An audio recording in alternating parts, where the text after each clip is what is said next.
دمغ ثلاث شنو دواش ولي زيني سمورتي ولد سمكتير عندي سعد ثمزي دوثي ولي تسرو اندات ومزرويني سينا الرومان فكايث مشهور دميس صلدا السمان نوايت سون سميس سينا الرومان فكايث مشهور دميس صلدا السمان نوايت سون سميس ذم زرويدنان وين يتسن ثريس ذم زرويدنان وين يتسن ثريس صلدا يا صلدا صلدا يا صلدا صلدا يا صلدا صلدا يا صلدا شحال جناس قعدان شحال سيدي قصدان في نسيان الرومان شحال دويض النيطان شحال جناس قعدان شحال سيدي قصدان في نسيان الرومان شحال دويض النيطان ثامر في مزيغان ورتن وزور ثران ثامر في مزيغان ورتن وزور ثران صلدا يا صلدا صلدا يا صلدا صلدا يا صلدا صلدا يا صلدا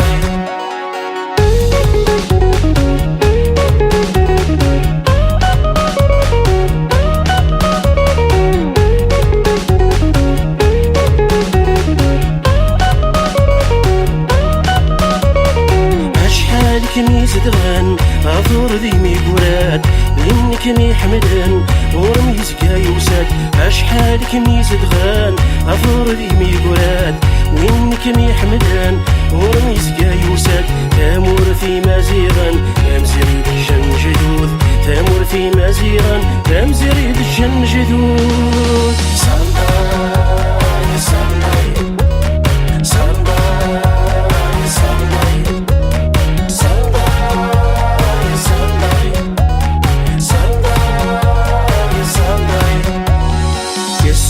مثلي لها قولنا نتساويث شفيتا شمع ثثوان ورمن وفات لويث السن مثلي لها قولنا نتساويث شفيتا شمع ثثوان ورمن وفات لويث تامور في مزيغا ورتتساون يا عداون تامور في مزيغا ورتتساون يا عداون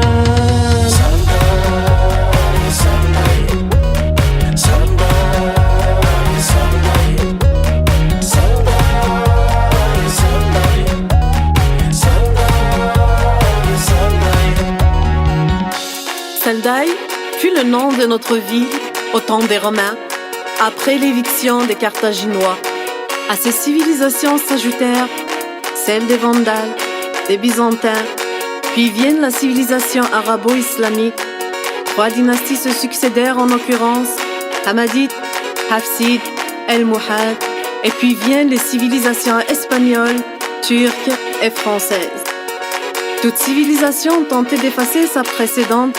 en bâtissant sur les décombres des vestiges anciens.